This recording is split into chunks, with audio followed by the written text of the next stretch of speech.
Good evening, afternoon, morning, whenever you find yourself to see it. And we got a guest star this week. We have Dan Steenkamer, FCS correspondent. We talked before as to how I should introduce him, and I'll let him take the reins because he sure does a lot. Rising student broadcaster for Delaware, among other things.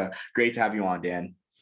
I appreciate so much both the chance to join you here on this. It's great to interact with you live and have a great conversation as we get into it further. Some just realignment, what it might mean for competition in the FCS and the geography that will entail as well. But I would just say it's been great to be past 3 seasons now with Hero Sports FCS on the correspondent level. That's been writing, that's been photography in Frisco for the championship games. And it's great to just tap into another great conversation about, especially East Coast, Northeast FCS football. It's really my home base.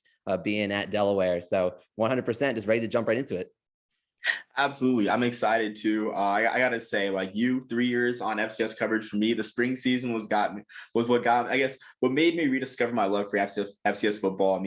I think I'm kind of known. I'd say the meme, the whole niche micro celebrity thing. I'm a micro celebrity in Holy Cross Twitter because the spring season made me rediscover my love for Holy Cross. I grew up 10 minutes away from Fitton Field. Great times too. So the Northeast, I'm excited for this one.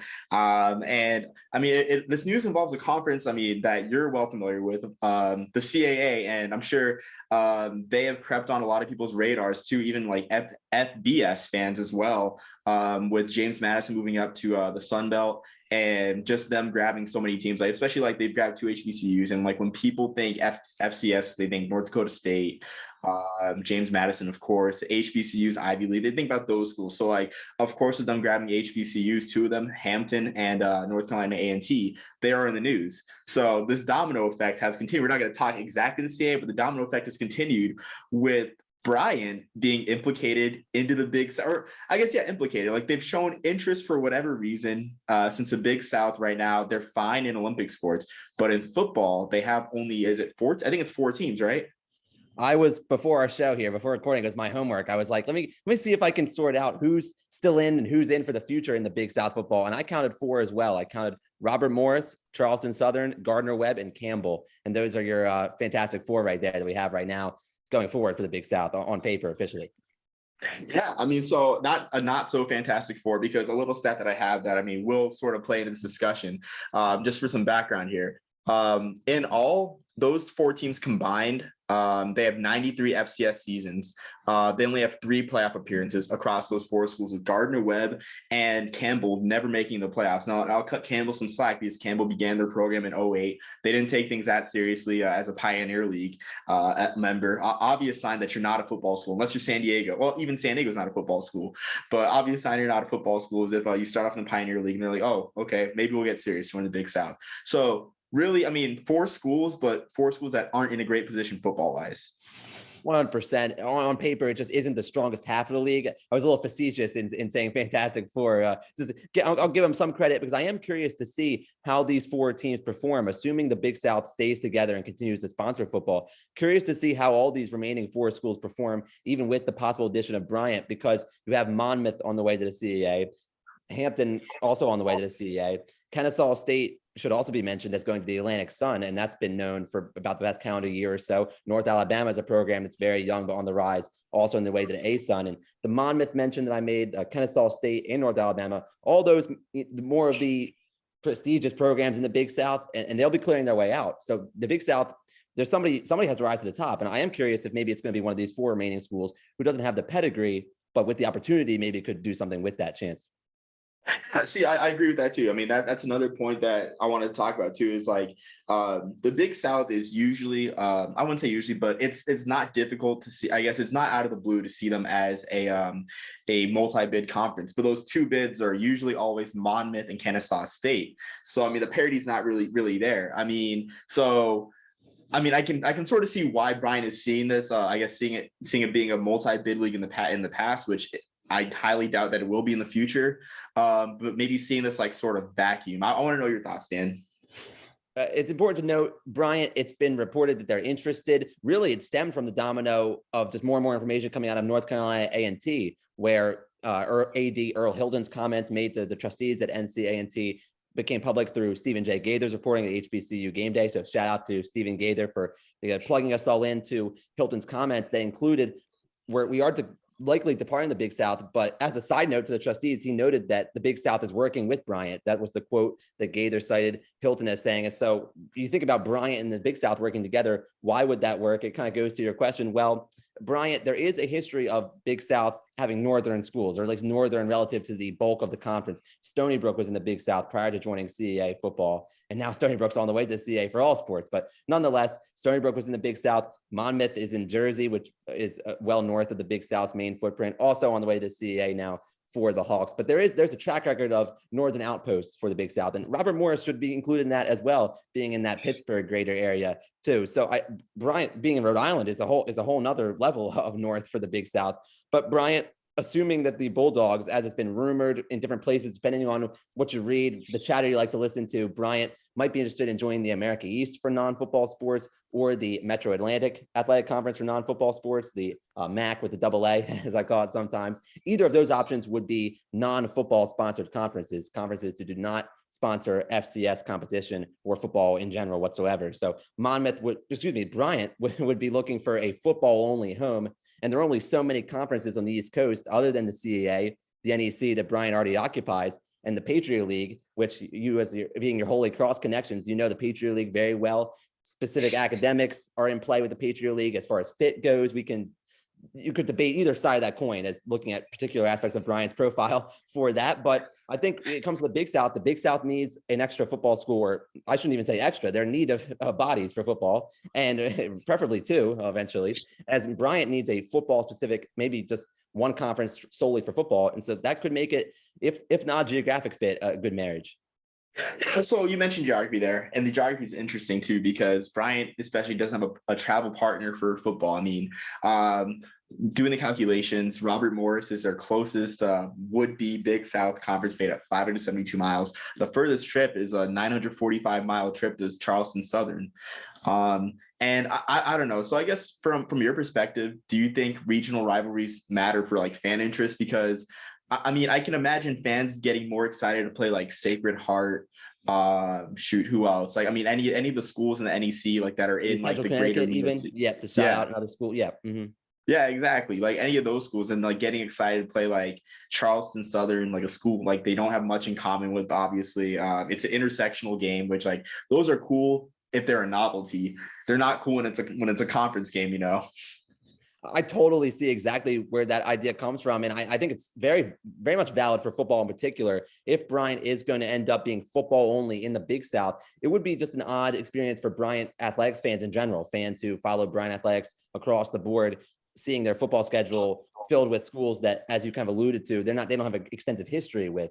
But it would be doing that, making that sacrifice for the purpose of basketball in the America East, where you would be losing Stony Brook, who is on its way out of the America East, but you'd be getting into games that are not football, with UAlbany in basketball, for instance, and Vermont in basketball. I think Bryant, if it is America East that they might be focused on, those are the kind of trade-offs they're making, is that they are willing to put football in a league where it isn't necessarily the perfect geographic fit, and they don't have extensive rivalry history with other members of the Big South, but they would have a league where they are very much needed and would be a valuable piece as getting that much closer to regaining or maintaining automatic bid status in the FCS playoff system. So it is a good point. It's something that Bryant should weigh. I emphasize we're talking about this because it's been come up increasingly that Bryant could be headed for football only in the Big South, but not official yet. And I think one of the reasons it's not quite official, or may never be that way, is because there are these considerations. There are these obstacles where it might give Bryant pause.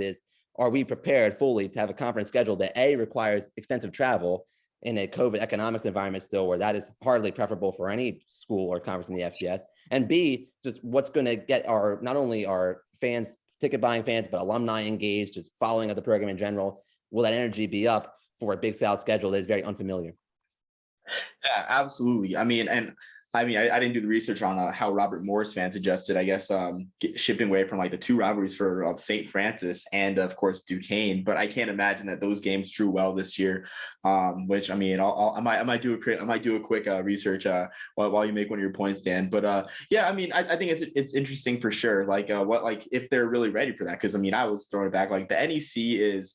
It's a rarity. I mean, you got a conference that's that tight geographically, even in like FCS. Like, I mean, people think like, yeah, the Big Sky, I mean, yeah, Pacific Northwest, where there's always like Northern Arizona, like the outlier, So it's very interesting to see. And that's part of the reason why I think they're playing with the idea. I mean, maybe if like one of the HBCUs stayed, whether it be Hampton or NCA&T, then it would be a more realistic idea. But I mean, at 4 teams, you need another team as well. Which, I mean, I guess that's another question we can talk about. Is like, if Bryant goes, you see anyone in the NEC following them? Do you see maybe one of the, I mean, something I've written about before is like the Western Pennsylvania schools. I mean, they're a fit. I mean, they fit kind of well in the NEC, but for them to have 2 of their conference games in Western Pennsylvania would help a lot. Would you see one of them following them, or another Northeastern school following Bryant if they were to jump to the Big South? It's an interesting idea, because I have to think it's been a theme that I've just observed in realignment. You touched on JMU at the Open. I think JMU was helped very much by Old Dominion and Marshall being kind of in the same pod, on their way to the Sun Belt at the same time, helping form this new age Sun Belt East division that would ease the new geography JMU would be experiencing in its new conference. Bryant, if it really is serious about not only engaging in, expressing interest in the Big South, but ultimately following through on that interest, reported interest, it would be very helpful to maybe have a St. Francis in that Western PA that you could be thinking of.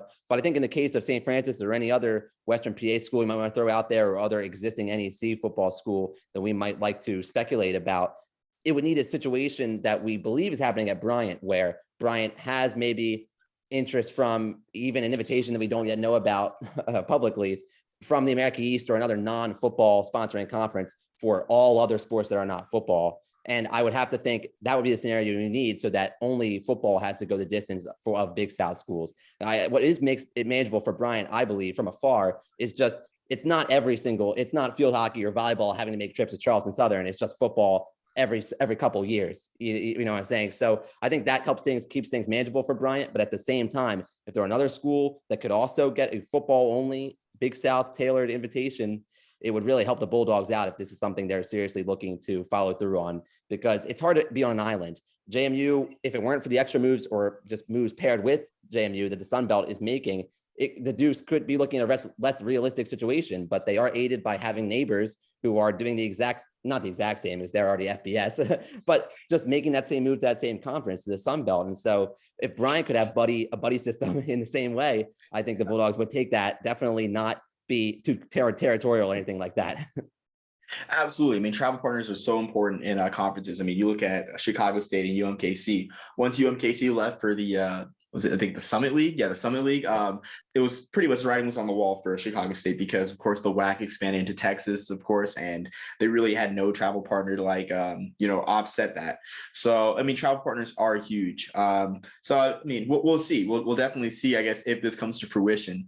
Now something else I wanted to look at is competition wise. I mean, for me, it seems like a parallel move with more travel, because if anything, I think the NEC is on the rise. I mean, I think the NEC is becoming more cyclical, less top heavy, because you look the last couple of years. I mean, Duquesne sort of been a little bit on a decline. Sacred Heart stepped up. Of course, if you look nationally too, I mean, Julius Chestnut invited to the Hula Bowl and the NFLPA game. So I mean, people are taking notice of NEC football, even if it's individual players. But yeah, it's typical as less top heavy. And even in the spring season of 2020, where you had Bryant almost make the championship game, they were in the race too. And really in the Big South too, fewer teams are playing in the spring. You wanted to think that, maybe a team can make a run, maybe things might be able to shift. Maybe they'd be through the right conditions for a school to make their first appearance, but it was still Kennesaw State and Monmouth, and now that they're gone, maybe it's maybe it's more parity, but it still looks like a one bid league across the board. Those are both fair observations about starting with the NEC. The cyclical term I think is appropriate for it, because you go back just pre-COVID, it was Central Connecticut's conference, it seemed like, in terms of the Blue Devils really being the class of the league in recent history. Pre-COVID, they had an NCAA appearance against Albany that did not go as planned on the CCSU end, but they still made the appearance. They still were the automatic bid out of the NEC, and they had things rolling. Then the spring season happens after the prolonged off season, and all of a sudden, since CCSU is out of the spring season, they've opted out. They're not participating in spring, and you start to see the Duquesnes reemerge and the Sacred Hearts, especially getting Julius Chestnut on the national stage. Sacred Heart came to Newark, Delaware, where I'm located now, and gave Delaware a really good first round game, highly competitive.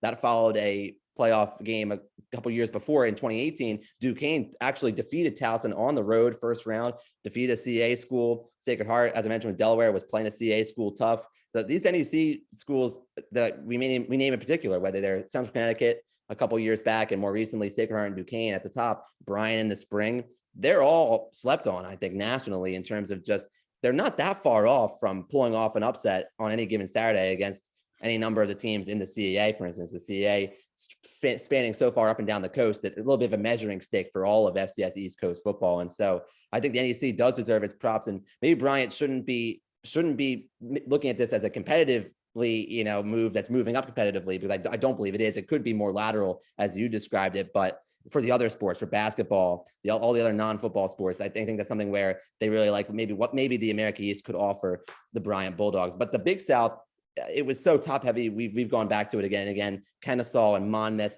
Kennesaw and Monmouth just seemed like they were not only playoff automatic bid worthy many years, but top 25 worthy. And it was just a little bit. I think it clouded the picture for the rest of the league, where maybe those teams weren't top 25 eligible. I say eligible, but just the quality of play. They really weren't top 25 nationally, but maybe they were receiving votes worthy. Maybe they were the RV category good enough. And you just didn't get to see that because you were measuring them up against Kennesaw and Monmouth week to week. And Kennesaw and Monmouth would be maybe 14 or 17 points better or even more any given Saturday. So it goes back to a point from prior. I do think that Bryant would be able to bring that NEC brand of ball to the Big South, which is an odd statement to be making if they do end up doing that. It feels weird to say, but a Bryant Campbell game, that would be compelling to me. I think both those teams maybe playing at their best could earn some votes in top 25 polls if they can string together wins.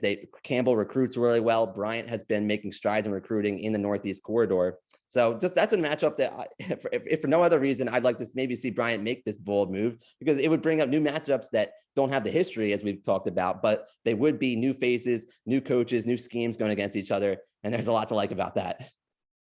Yeah, absolutely. I mean, I was pretty fascinated with, honestly, I was tempted to go to Robert Morris, Charleston Southern. I was in Georgia in the fall, just because it's kind of fascinating. Like you mentioned, these new matchups, Pennsylvania school in the Big South. And shoot, I want to mention a couple of things before that will sort of add on to things we said, way before. So actually, the Robert Morris attendance actually increased for Robert Morris from 2019 to 2021. So interesting point there. Playing definitely less regional games for fans to travel there. So I guess more fan interest in that perception of the Big South being a bigger league with Kennesaw State. We'll see how that lasts this year with, with the Big South being a shell of itself. And also too, you mentioned Duquesne and everything, Duquesne beat Ohio and didn't even make the playoffs. And you forgot about, the big playoff game this year. Where it took a literal Hail Mary, no Catholic pun intended, for Holy Cross to beat Sacred Heart in the first round. But yeah, this is definitely in my opinion, a league on the rise, and Bryant fits well in that too. Heck, Bryant was hanging around with Akron early in 2021. But I think the Olympic sport's a good point, because the NEC is a usual 16 seed conference, and then I'm not sure if Bryant's a private institution. I'll have to look that up really quick. But you look at the MAAC. I like your nickname, the MAC with the double A. I say MAC. A little clunky, but I gotta keep it straight somehow. Yes, sir. Oh, it's better than sounding like a sheep and saying MAC. That's what I resort to. But yeah, you look at the MAAC, Monmouth, of course, is, very competitive. Of course, CAA, but they still got Iona. That's still a strong basketball league with Iona. You beat Iona, that ups your RPI a good amount. America East, Vermont is a we both know, when we think America East basketball, we think about Vermont, of course. And really, they've only been a power recently, which is, I think it's really strange how that's our sort of mental framing. But that's a good point with the other sports. So maybe Bryant is kind of gambling on their other sports to, really get those CBI bids, CIT, because maybe not the CIT because that's pay for play, but I'm not sure if the CBI is pay for play either. But end of the day, that's a national television appearance on ESPNU. If you make the Final Four, if you string together a good record in a conference that's more reputable than the NEC. So, I like that point you made. There are just multiple ways to build your profile as an athletic department. Increasingly with all the moves that are happening, it's all been good publicity for these schools. North Carolina A&T is one of the most well-known HBCUs in the country, and they have reinserted themselves in national conversation apart from their Celebration Bowl wins history, by engaging in this eventual CAA move. And so Bryant, not only by getting its name out there with a possible football specific Big South move, but being in a conference like the Metro Atlantic or the America East and having a chance to win a higher quality basketball conference, or perceived that way, or maybe also the data supports it in the net and RPI and whatnot.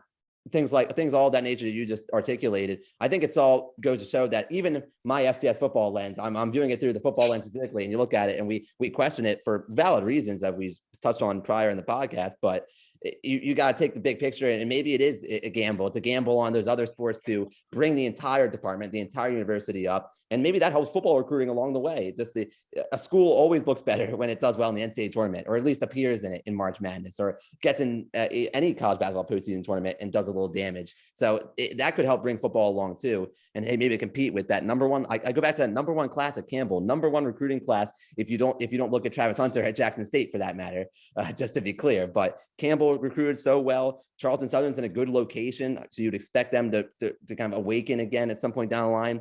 Just looking at the Big South, the remainders there, we call them the remainders, maybe a little bit overlooked. They might get some breathing room with the Monmouths and Kennesaws on the way out. Yeah, absolutely. I mean, like Charleston, good city too, but I think of course, Robert Morris in the Pittsburgh Metro, like that's not like anything light too. Yeah, I mean, just looking at it really quick, Bryant would fit in with the MAAC because they're a private institution, just like the rest of those institutions. So, I mean, just a brief aside there, but I mean, absolutely, your point, like with like high profile as well. And I think FBS schools are more inclined to schedule Big South schools. Just what I've noticed. The NEC only recently scheduled, FBS schools, and until last year they had never beaten one. Where like the Big South, I think they've been scheduling teams for everybody. I mean, I'm pretty sure they pulled out more than a couple wins, for sure. But it's an interesting point too. I guess I don't know if they view the exposure better in the Big South because the pandemic helped out Campbell a lot. I'm sure, like you mentioned Campbell, I'm sure the 2020 fall games where Campbell was on national TV on a light slate early September and almost beat Georgia Southern. And then they were on Friday night. I mean, they got boat raced by Coastal Carolina, but like they kept it interesting early, and it was a Friday night with like where no one had anything to do during the pandemic. So it was like, that profile is there. Like I don't think they get that out of the NEC, but again, like the only conferences really being nationally televised are the Ivy League, of course, the SWAC and the MEAC, and that's about it. Occasionally you get like the one-off Patriot League, like the Patriot League title game, in the spring, but that was the ultimate one-off. That was the ultimate tease. It's like, how are you going to tease us with Patriot League football? I'm right there with you, man. I'm right there with you. Yeah, it was frustrating, but yeah. So I mean, a lot to take in there. I mean, ultimately, what do you see happening? I really trust Stephen Gaither's reporting. The fact that North Carolina A&T's AD was willing to speak to in his meetings, sort of reassuring, I interpreted the trustees at A&T. The Big South will be okay. They are talking with Bryant, was a claim made by the AD. And then he went on to specify that they were working together, Bryant and the Big South, maybe figuring something out. That suggests to me that this feels like that's the direction it's headed in, and that it actually will be a situation where Bryant becomes an affiliate, football specifically, for the Big South. And I'll try to reserve judgment on it because on paper, it looks unusual when you're looking for post-COVID or in the midst of continued COVID economics. You're looking for really sound geographic fits, and you look at, the Rhode Island and the Big South, like that just any like elementary school geography, it just doesn't look great on paper. But you consider, we go back to, it's only the one specific sport of football. You get a situation where it's a wide open league. There's might only be one bid to the playoffs through the automatic slot, but the Titans are out of the way, Monmouth's out of the way, Kennesaw's out of the way. There's somebody needs to rise to the top, and the way Bryant sees it, they might benefit from having an expanded brand into those southern regions, maybe be able to recruit a little bit better, pitch to southern-based recruits. We play a number of our games down in the South region. So if you're looking to come to school in Rhode Island, you might not love the sound of that at first, but you play more than half your games back home in your southern kind of ballpark and in your neighborhoods where you're from. That could be a sell as well for Bryant that they haven't had access to, whether it's in their affiliation with the NEC or prior. So I think Bryant, it's hard for me to go on air, so to speak, and say, oh, for sure, this is definitely what they're looking to do. But from everything that's come out in bits and pieces, the chatter you hear, the rumors read, even the message boards, there's some that you try to stay away from because you don't know how well that's sourced, but everything seems to be moving in that direction. And it's something to definitely monitor and keep an eye on and see what ultimately comes out officially.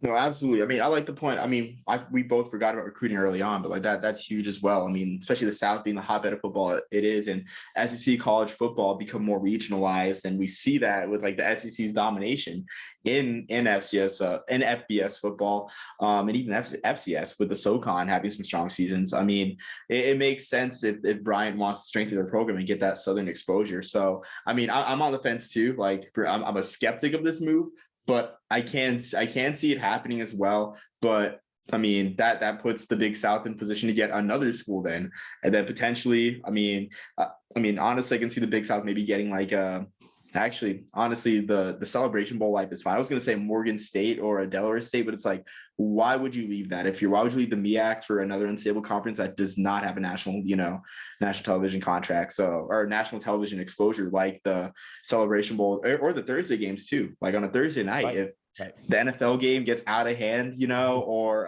the FBS game gets out of hand, like there's always, the MEAC or SWAC game on ESPNU. So a lot of avenues here too, and this could be another, like, I mean, we keep thinking we're at the last domino, right? But dominoes keep getting placed like behind it, all because Oklahoma wanted to play Nebraska at night. That's I always think about that as a first step. So it's really funny, but shoot, it's a fun topic to talk about, conference realignment. It's the gift that just keeps on giving, and it's just fun. It's fun to talk about, and you want to be careful because these things go in stages. And so even with NCAA most recently, there was approval, but it was pending another vote, and so you don't want to speak too soon. And that's kind of what this whole conversation about Bryant is. You don't want to speak too soon, but you've heard it enough where it's certainly worth talking about and examining how feasible is this for the Bulldogs and who does it help. And so it was a great time going over that with you for sure. Yeah, I appreciate it. I hope to have you on more in the future, Dan. I mean, it's hard to find. I mean, I shouldn't say it's hard, but you got to look for the FCS community, honestly. And it's a fun community. I mean, the spring. It's a shame that it took the spring for me to get more into this community, aside from the Ivy Leagues and the HBCUs. But it's just truly interesting for sure. But no, this was great. Thank you again, Dan. Really busy day, of course. Going to William and Mary, and then you got class tomorrow too. So. Yes, sir. I'll be ready though. This was a great warm up. Get the gears going, because if you're keeping all the Big South schools straight, that's half the mental battle, I think, for the week. Just trying to make sure you get all those guys right. Oh yeah, exactly. Like the whole football and non-football members. Right. That is definitely, like, I mean, it's a rift. It causes rifts. Like, of course, the Big East, Requiem for the Big East. Watch that and see, how that started to. Favorite one for sure. But yeah, the Big South and A Sun, it gets confusing, like who's football and non-football too. So yeah, we have a great point there. But yeah, I think we've fleshed this discussion out. I don't have anything else really to add. But do you, Dan? Just as we sign off, I thank you again for having me so much. Definitely looking forward to seeing what happens out of Smithfield. North Carolina A&T increasingly was more and more transparent. I was told by the CAA commissioner actually today here in Newark that that's their MO. With their public proceedings, their board of trustees meetings, they're very forthright with their community. And so we're all the beneficiaries of that, as North Carolina A&T really made it clear their intentions. I don't know if I necessarily expect Bryant to do the same, because really you have two conferences at play here, with an Olympic sport conference, that whether it's MAC or America East, and maybe Big South football. But anyway, so every situation is different, but I'm very glad I got to break this particular one down with you. Yeah, no, absolutely. I feel the same towards you, Dan. So yeah, no, thanks for coming on again. And until next time, everyone, peace, love, and soul.